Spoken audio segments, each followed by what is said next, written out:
मैला होइन पशुपतिको टिको लागेको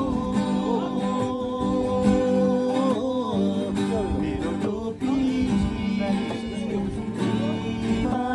शिर जस्तो यो मेरो टोपी हो।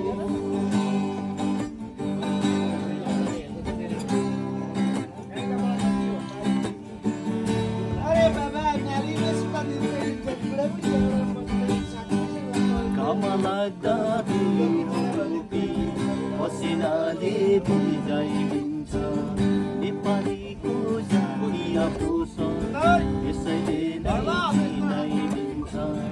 घाम लाग्दा मेरो टोपी पसिनाले भिजाइदिन्छ नेपालीको जातीय पोषण यसैले नै चिनाइदिन्छ।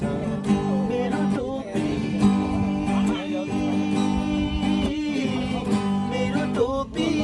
मैला होइन पशुपतिको टिको लागेको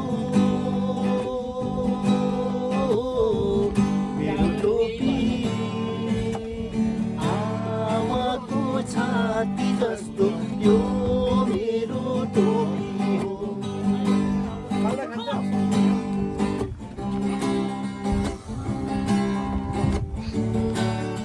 भोलि बस्छु आजी भोलि बस्छु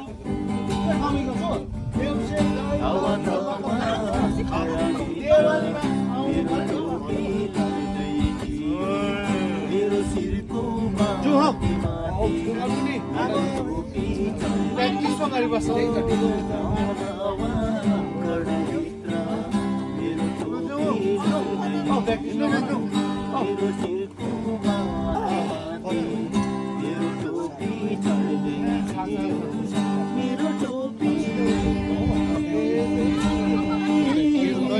मेरो टोपी मैला होइन पशुपतिको टिको लागेको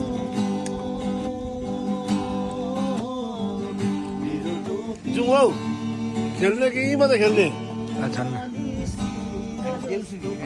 उजाला